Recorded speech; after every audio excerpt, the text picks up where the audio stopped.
Well, I think I've figured out how free energy works in an LT-SPICE simulation and also how UFO propulsion devices work.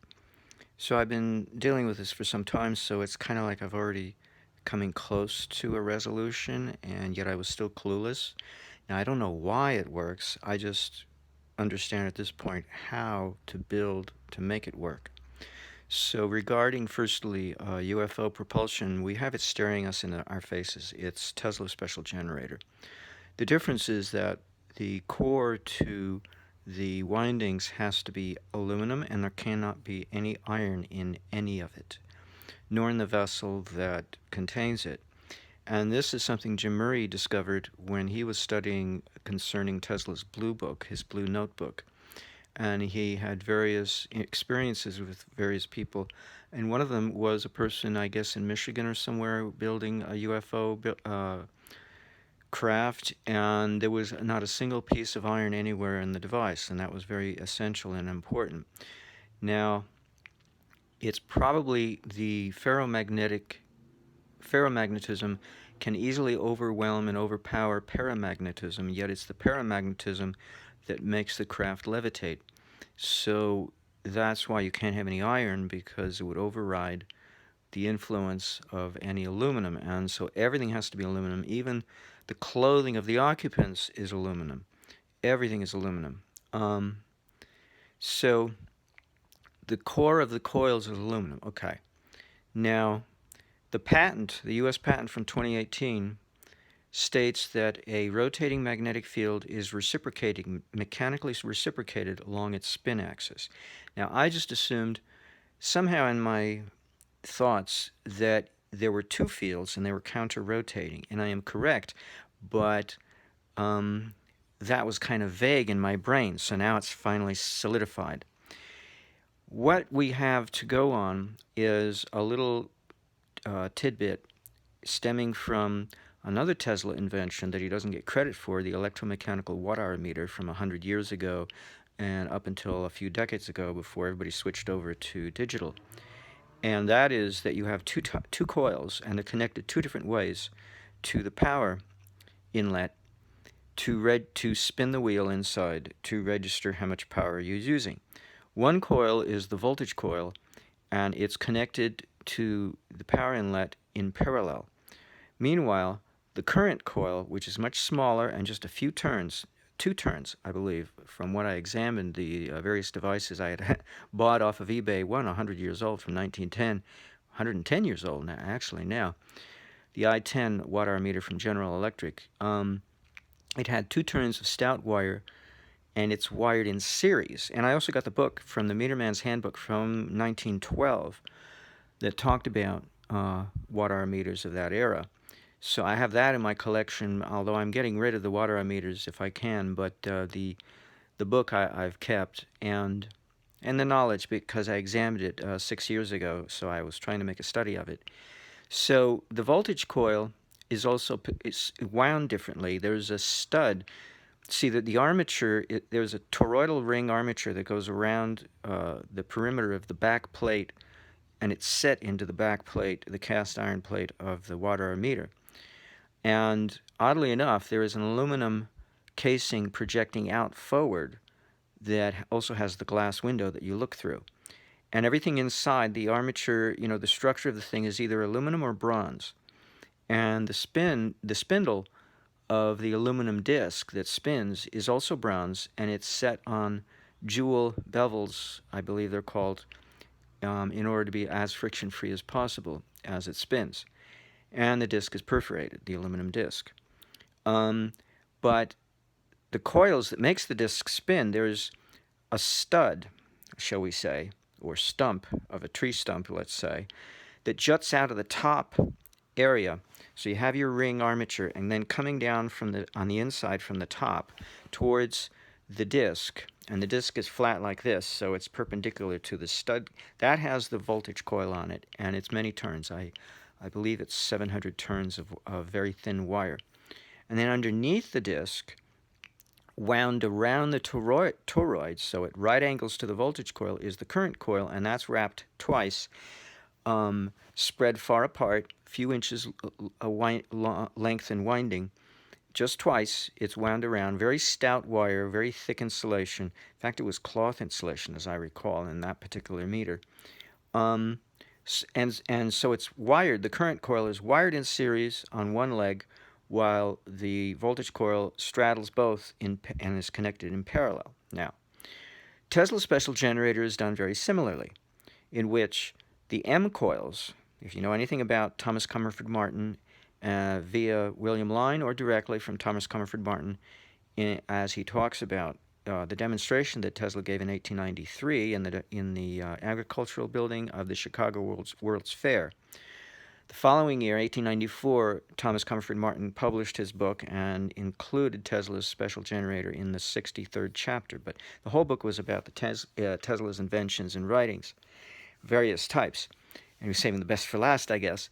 And then the following year, in 1895, Tesla had his lab fire, in which immediately after the lab fire, Carl Linde, Linde, of Germany, patented the liquefaction of air process that Tesla had been working on, was in his lab and destroyed by the fire. So we know the arson was to cover the theft. But they stole everything else.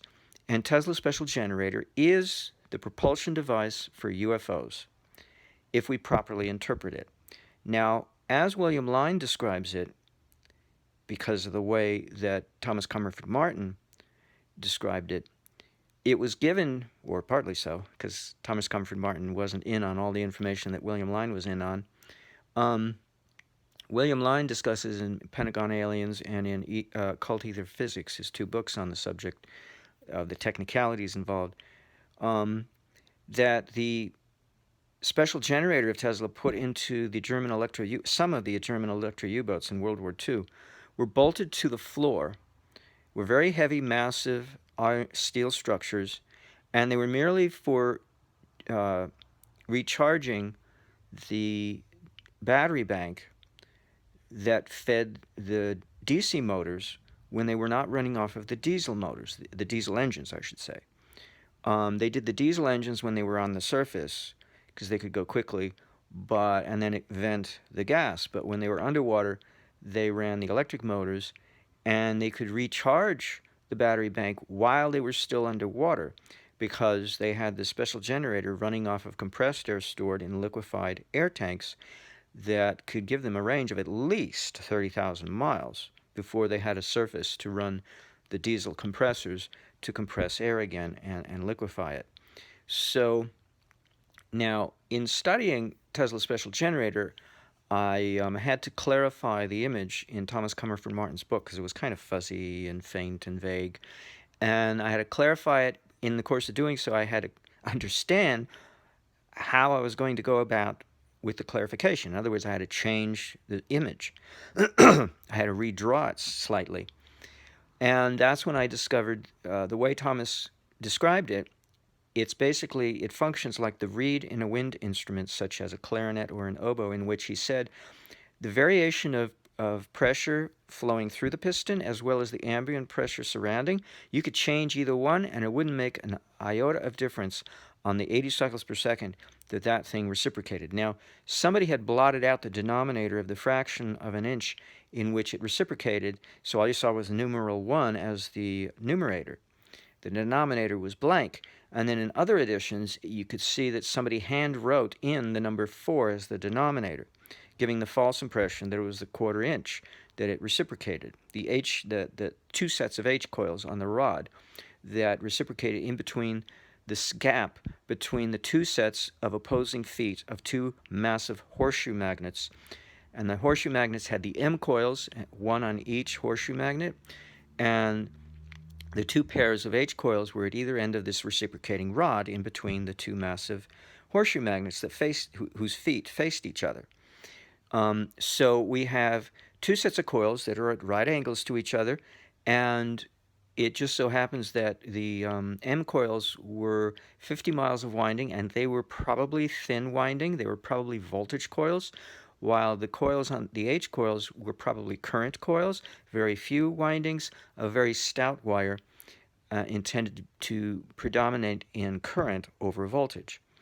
So everything about it is very similar to the water meter. So the water meter is instructive, but it doesn't say everything because the water meter, you don't have coils vibrating. So the H coils is set to reciprocate. And the funny thing was, in order to get it started, you didn't just turn on the compressed air. You had to give the rod, the H rod, or the rod of the H coils, a tap with your finger on one end, either end, and it would start it going. After you got the compressor going, then you gave it a tap, and then it would just go on its own. And Tesla said in the lecture of 100 years plus years ago that it was very important that the mechanical reciprocation, it was constant and it never varied. And he never said why. He just said it was very important, and he had to come up with a means and a method to make that happen. Well, it's because he was creating a UFO propulsion device. Now, the patent from 2018 states that you have a rotating magnetic field which reciprocates along its spin axis. And that's essentially, in generic terminology, what it is, without getting into any details. But it leaves out things. First of all, you have to have a huge dielectric, or if you prefer to say electrostatic field, in which to immerse your electromagnetic fields so that, and also, you have to have a huge reactive power field dominating in voltage over current, just to put it more adroitly, that is lossless, to be as the backdrop for your teensy little electromagnetic field that is transverse, it's current-oriented, and it's going to be loss-oriented, and is the one that's going to be reciprocating perpendicular to its spin. In other words, perpendicular to its spin plane, in other words, along its spin axis. Now, the H coils, I always suspected that if you've got pistons being fed with compressed air, it stands to reason that the thing is not connected to anything. It's within a shaft, and it says that, it's in a shaft. It stands to reason it might rotate, or it could rotate, and it might even be desirous to make it rotate. But I didn't know why at the time. I had those thoughts, when I was studying this a year or two ago. And now I know why. It had to rotate. But see, now we get to Jim Murray again. In Jim Murray's discussion of, was it 2014 or 2013? I think it was 2013. Might have been 2012. Whatever it was, he gave the talk. I was there, so it must have been 2013, on Tesla's Blue Notebook, and the theft and all the characters he met up with. One of the things he discovered, he met with, I forget the guy's name, who's one of the thieves of the Blue Notebook of Tesla. He was developing an electric car in which he had two motors, and they were not bolted to the car. They were free-floating, freely rotational, and so you got double the power because one motor used the other motor as its reference. And so they turned in opposite directions using the other motor as its reference. You got twice the power. And studying the thing was a bitch for Jim because it was very hard to take measurements because there's no absolute frame of reference. So he decided he would use plumb bobs, pendulums on a cord, using gravity to give him a frame of reference because there was nothing to use as a frame of reference. And then he could take measurements and understand, how the thing, study how the thing operated. And be able to quantify how much power it was putting out. But when you think about it, when you have two fields counter-rotating, because then I've also been suspecting that it's not one rotating magnetic field that's reciprocating along a spin axis. It's two, and they counter-rotate. And the only reason why I think that way is because a fellow whose name I can't remember, and it doesn't matter. I don't want to remember. We would come to see Charlie Lutz an hour before the lecture, and this was like 30 years ago. And we'd have a little small discussion. We'd just gather around Charlie, just whatever was on the agenda, And it was a free-for-all. And so this guy blurted out, "Oh, I know how UFOs operate. They have counter-rotating electromagnetic fields." And he didn't say anything else. And Charlie just smiled. and didn't say a word, smiled his approval. And I thought, who would know? It would come in handy that I heard that stated, because the patent doesn't state that. And Tesla's special generator implies it, but doesn't state it explicitly. But it does imply it, or imply the potentiality for that to occur, because of the H coils on the rod, the reciprocating rod, can rotate and is encouraged to do so because the vented exhaust of the air coming out of the piston is set at such an angle tangential to its spin plane so that it can spin to encourage it to spin, kind of like, the space capsule, the Apollo, space capsule, they have the little jets on them, and even satellites, they have little jets on them to get them to turn in one direction, and then the jet evacuates in the opposite direction to brake it and to stop it from spinning and to make corrections and whatnot and turn it different ways. So if you've got that on your rod of H coils, you can get it to spin. And wouldn't it look, from the point of view of the H coils, the field coming out of the H coils, that both fields, the fields of the M coils and the fields of the H coils, are spinning opposite to each other, even though you're mechanically only spinning one of them? See? Yeah, pretty clever, huh? So he's got this thing bolted to the floor of the Electra U-boat, but the core of the M coils is iron, and the hull of the Electra U-boat is iron, so we have to get rid of the iron, replace everything with aluminum. Now, not to say that the coils themselves are made out of aluminum wire, I don't know. But the core, the magnetizable core, has to be paramagnetic, so it has to be something like aluminum or better. And there are substances better than aluminum, but aluminum is the cheapest. I always wondered whether or not the rod of the H coils, was aluminum or not, but it was always assumed that the horseshoe cores are iron. But if you're going to put this in a UFO, they have to be aluminum. Everything has to be aluminum, the cores, I mean to say. And the craft has to be aluminum. Everything has to be aluminum. So now you've got venting of the compressed air coming out of the piston that causes the reciprocation of the rod upon which sits the two sets of H coils. One set on one end of the rod, another pair at the other end of the rod.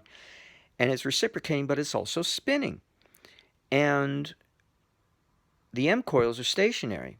And the H coils are current-oriented coils dominating their electromagnetic field, while the magnetic field of the M coils are voltage-oriented, electrostatic-oriented fields. So it's the current-oriented field that is reciprocating. Meanwhile, the electrostatic field is not. And that makes sense because electrostatics is purely monopolar, and while electromagnetism is dipolar. And that has to do with how you ground coaxial cable. It tells you which is which. Now, you ground the coax shield of a coax cable on both ends if you want to ground out electromagnetism, or only one end if you want to ground out electrostatics. Now, there's one other tidbit here. I'm giving you all the stuff that we know plus what we don't know, so that you know the whole story. The M coils have to be the voltage has to be out of phase with the current by 180 degrees. Okay? The H coils, the same thing. But, and here's the catch, there's a third set of inversion. Oh, this is so clever the way this works out. They are opposite to each other. The H coils are opposite phase to the M coils. And you know what that does? You've just corrected for power factor, but only a small amount. The amount that the H coils puts out, or less, slightly less, obviously. You always have losses, so due to inefficiencies. While the majority of the power is all in the M coils, and it's not being neutralized. It's not being corrected for power factor. It continues to be 180 degrees out of phase with itself. See, you have to do that because... Why? Because you have to have most of your energy reactive so that it will not dissipate, because you have to have a field that does not dissipate. This is your frame of reference. Your absolute frame of reference is negative unity power factor of a humongous amount of reactive power. You only need a small amount of real power to actually dissipate and give you the benefit of levitation, provided you do everything else, provided that the energy of the H coils is reciprocated, mechanically reciprocated along its spin axis. That's the important thing. And I'm guessing, I don't know this, but I'm guessing the coils do know the difference. Which one is mechanically reciprocating? You know, we might think, oh, how do they know? No, I think they do know. It's just when it comes to spinning, they may not know the difference because there's no difference. They're spinning counter to each other. But when it comes to reciprocation, the only one you have to apply energy to overcome inertia to mechanically reciprocate it are the H coils. So I think they will know which ones are being reciprocated. And I think it makes a difference in that sense because of the fact that you only reciprocate one of the two fields. And it's the smaller of the two, the one associated with the H coils, which is going to be current oriented, it's going to be very weak, and it's going to be now what frequencies these are, maybe they're multiples of each other. Maybe the frequency in the M coils is not the same frequency as the H coils. Maybe they're multiples of each other to be totally in sync, along with a multiple of the reciprocation of the rod upon which the H coils reside on. So, because I already figured that there's probably a factor, a multiplicative factor between the reciprocation rate and the frequency of the coils that are being reciprocated, the electromagnetic frequency. But what's to stop the presumption process from taking it a little bit further and assuming that there might be a second multiple involving the relationship between the M coils, the frequency of the M coils versus the frequency of the H coils? Could be. That pretty much tidies up that scheme because there's nothing more to say on that subject. And I think I'll have to start another video for the other thing that came to me while I was in the bathtub because it's a separate topic. No, I think I'll include it. I'll say it because it's very simple. Yesterday I was trying to simulate an LT-SPICE, what I call Bewley's archetype, that was inspired by what Eric Dollard has given us, the analog computer in LMD mode. And he says he got it from Bewley, reading Bewley in his high school years. So many years passed before I bothered to look up LV Bewley. And fortunately, we have it on the internet, so you can read it. And I'm not an engineer, so I can't read it. But I just scanned through looking at all the diagrams to see if I could get anything. And I did. I got a theme that kept repeating himself. Bewley kept repeating himself in many of those diagrams. And I just took that theme and I treated it as one half of an image that can be folded out to create a mirror image on the other side of the fold. And then that created an archetype, which after I had created it, I discovered Eric had already created it and put it in a PowerPoint presentation that's on Gestalt Reality website. And he's also got it in his History of the Origins of Synthesis of Electricity or something like that, that is up on the internet. I believe Aaron Murakami has it up on the internet. And I have the specific location. The PowerPoint is is.gd/refined LMD. So REFINED LMD. That's the PowerPoint presentation. And you go to PDF page 110 to see the image. In the YouTube video, it's is.gd/refined LMD YT. YT for YouTube. And that goes exactly to the 16 minutes, I think it is, so many second mark of the video, because it's like 2.5 hour long video or 3.5 hour long presentation to this San Francisco Tesla Society. And then he says, here it is. And he shows, it's up on the board. He's projecting it up onto the projection system. This same image of what I had derived from Bewley. So I call it Bewley's archetype because it seems to be something important. If I derived it and I'm a boo-boo, and Eric already derived it, and he's a smartass. It must be important. So I cannot simulate it with any satisfaction to act as a power amplifying methodology in Paul Fawstead's simulator unless I made certain changes to the simulation, not knowing what I was doing. I thought I was adding series resistance, and all I did was magnify reactance. But what I learned yesterday was that how you devise in a simulator how current is to manifest coming out of coils and capacitors when you apply voltage to coils and capacitors using current as the effect of the voltage causation. How do you compute that? How do you mathematically figure it out? You literally use electrical reactance formula to figure it out, which tells me that current is the manifestation, the electrical reactant manifestation of voltage. That's all it is. Current is the result, voltage is the cause, and electrical reactance is in between, and tells you exactly how a coil and a capacitor must function to create current in the circuit. So that's really significant. I mean, I had it in my face for a couple of years now, about 2 years, and it finally gelled yesterday. I finally figured it out. Why is it there in the software, in Paul Fawstead's software? I don't understand. Now I know why. So now I know from yesterday's excursion into LT Spice how to create over unity, in which you have to, well, at least in the case of Bewley's archetype, you have to keep the capacitors down to around 10 picofarads, and the coils, I believe, were either 10 or 100 nanohenries. I can't remember which. And then I had to put in negative series resistance, because LT Spice allows you to do it, into the capacitors at a fixed value of negative 100 milliohms.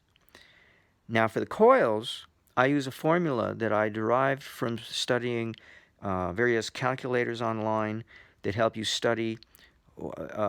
If you wind a coil with so many turns, and you measure the dimensions of the coil and the core of the coil, then you can compute, roughly estimate, what the inductance of that coil is going to be. And then I went also combined with resistance charts, standard wire resistance charts for how much resistance is in various AUG wire, AWG wire dimensions. So if you've got like 20 AUG wire, what's the resistance per meter or yard? I forget what it is, or foot, by the foot or by the yard. And so that combined with the induction calculator, I was able to deduce a factor, a constant, to multiply the inductance of a coil to come up with what is the resistance, the series resistance of that coil. And it turns out to be pretty close to a 1-to-1 relationship. It's actually 0.988888, and the 8s go off to infinity, in which the inductance is 1, and the series resistance is 0.988888. So what dawned on me yesterday, fiddling and bumbling around with the simulator, is that I have to make it negative for capacitors. And ideally, it has to be 100 milliohms, and it's fixed at that value. Negative 100 milliohms series resistance for all capacitors. And then the coils, see, because coils and capacitors have to work in conjunction with each other. You can't take them separately. They each are two sides of a coin, and you have to put them together to create this analog computer of Eric Dollard to work. And it's no different in Bewley's archetype. It's just, Eric said he has many other networks besides the two that he gave us. He has many others, and some he'll never share with anyone, but others that he wants to bring out. And that's what he said back in 2013 in my letter, in his response to a letter that I had sent him. And he has done that. He has shared a few more with us. Well, he's shared one in that Tesla lecture in San Francisco Tesla Society, and he put it in his PowerPoint presentation, and it's there in Bewley's books, or derivable from Bewley's diagrams. So that's one that he's willing to share with us. And it's very potent in its ability to amplify power. Anywho, so it has to be an interaction between capacitors and coils. You can't take them separately. So that's what you do with series resistance for capacitors. With coils, you figure out what the series resistance is going to be based on what I just told you. I believe it's the correction factor is 0.3125, if I'm not mistaken, that you multiply against the henries of inductance of the coil to come up with what the series resistance is, but I don't think so. I think it's something else, because that won't give you 0.98888, will it? So there's something else. Is it the length of the wire or the Ogg number? Oh, it must be the Ogg number. Maybe that's it. I don't know. I can't remember what it was. I don't know. I have it up on my website. If you go to vinyasa.info/circuitjs numeral 1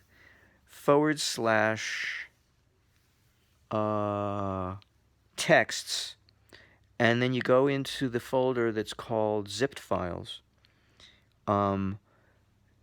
That has a directory of files, but it also has some text. And that has my formulation that I put in there, how I came up with it. But I didn't know what I was doing. That's because what I was attempting to put in series resistance, but it's not series resistance. But, no, it is. Oh, I just don't know how to put it into the simulator software code. That's the problem. But that is the formula for coming up with series resistance for coils. Previously, I've always used as default 10 milliohms of resistance for capacitors, but apparently I may be wrong. The default average may be 100 milliohms for capacitors. Anyway, be that as it may. So you figure out the series resistance for coils, and then you put two of them in there in LT-Spice. You put the positive value for series resistance, and you put the negative value for parallel resistance. And you leave everything else alone. You leave alone the parallel capacitance slot that has information, and all the other slots, you leave them alone, and then, of course, you put in inductance for the coil. And then all the other things considered. You keep the coils small and the capacitors, the inductance small, and the capacitance of the capacitors small. And then you have an arrangement of some sort or another that is this, 2 caps and 2 coils, or more caps if you like, 2 minimum caps and two coils as your analog computer of a transmission line that you wish to use for power amplification, because it works like a charm. Now, the point of this video, though, so I'm just doing catch-up from yesterday's video. The point of this video is, how do you build it? And it also came to me while I was in the bathtub. A lot of good things can happen in the bathtub, either sex or good ideas. So, this time it was just good ideas, which is okay. It's okay. It's all good. So, how do you do it? Well, is.gd/Tesla cap or Tesla caps, I think it's Tesla cap, is a shortcut to the Wikipedia article on vacuum capacitors, and the specific subsection of the article in which it's claimed that Tesla invented it, but he did not commercialize it. And they were not commercialized until a year after he was dead. Oops. I'm pretty sure he used them, custom made in his lab. He had his lab assistants, or he had them custom made maybe in Buffalo, New York by someone for his various uses. But I always wondered why, and now I know why. Because that's how you get negative series resistance in caps or coils, is to put them in a vacuum. Now, in a capacitor, there's only one kind of resistance that you can have, apparently, and that's series resistance. While in a coil, you can have both. Why? Because you've got series resistance going along the wire, or across the dielectric, but you have parallel resistance going between the wires, because there's a loose coupling of, interaction going on between each turn, each winding on a coil. So that's where you get your parallel resistance, is between turns on a winding. And that's where the negative resistance is located, in the vacuum between the turns of the windings. And that's why you had to have vacuum capacitors because the vacuum was acting as the dielectric, not mica, not glass, but a vacuum acting as the dielectric in a capacitor, a vacuum acting as the insulation for the turns of windings on a coil, and that's how you get negative parallel resistance in a coil or negative series resistance across the gap between the two plates of a capacitor. Gee, ain't that swell?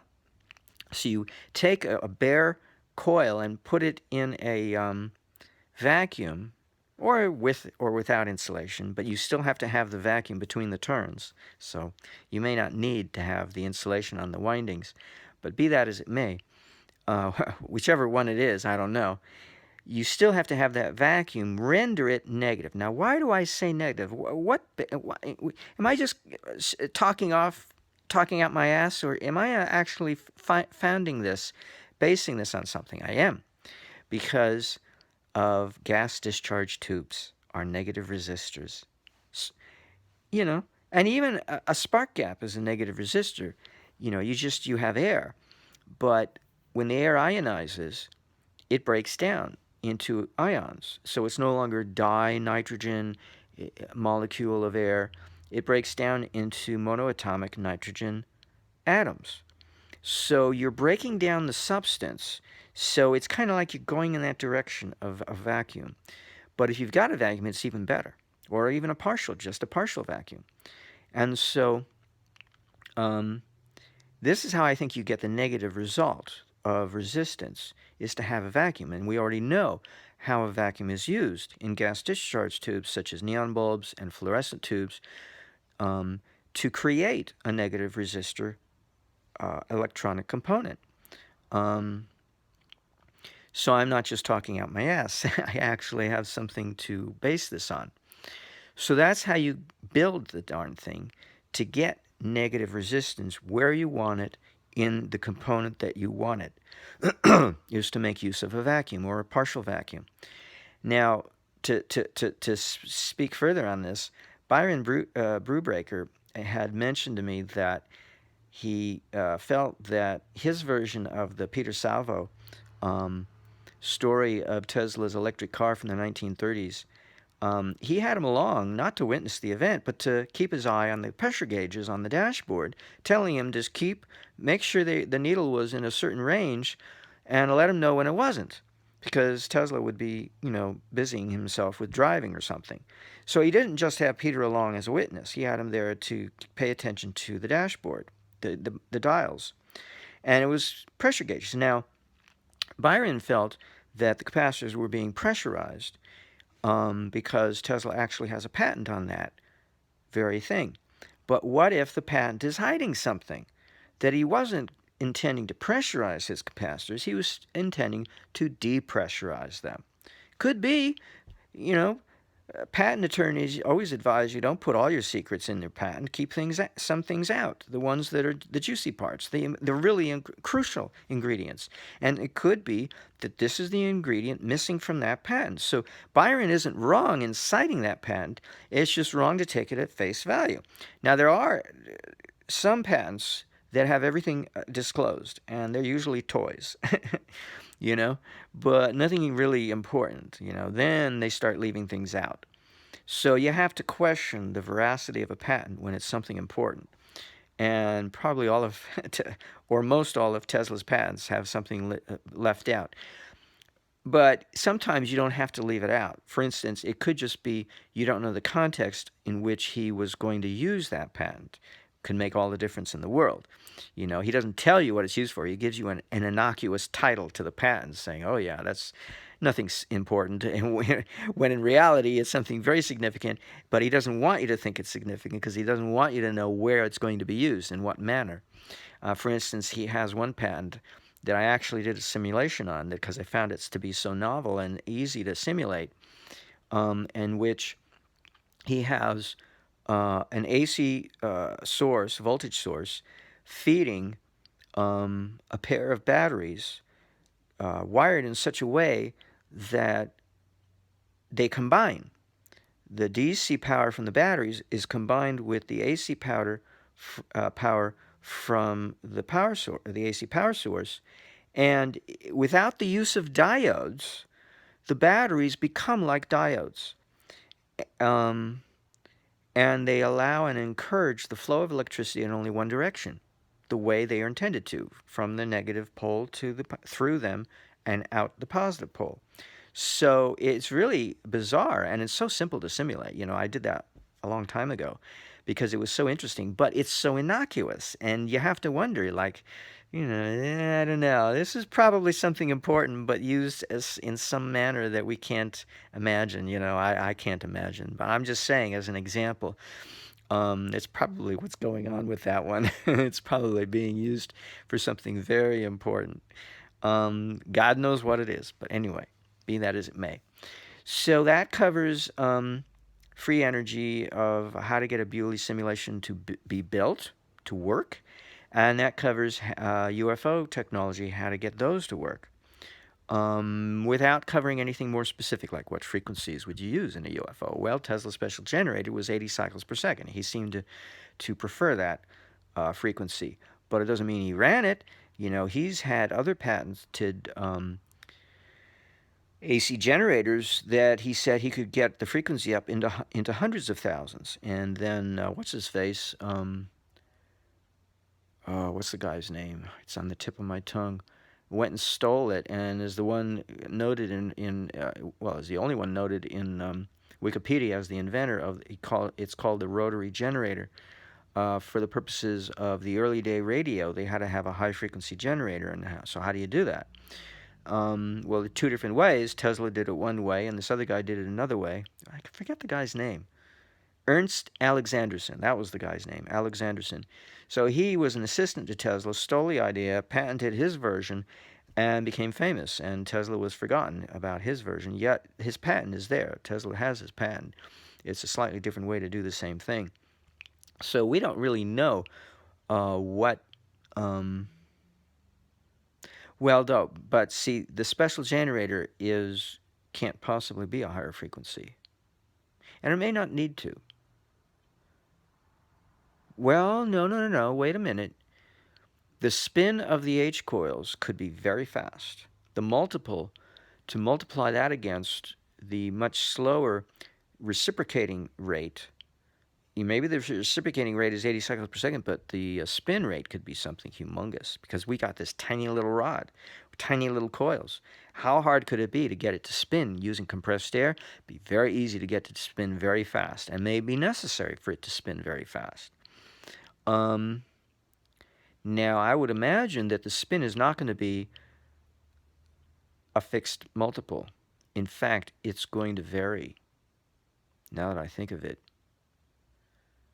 So it may have to be that you get better results the faster you get it to spin. And it doesn't have to be a fixed multiple. Okay. But that's not to say that the frequency going through the M coils is not a multiple of the H coils. That could be the case. Okay.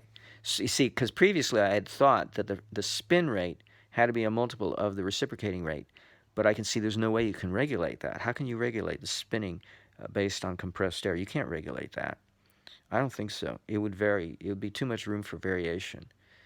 So the only thing you can regulate in any kind of fixed multiples situation would be if there's a difference in frequency between the M coils and the H coils.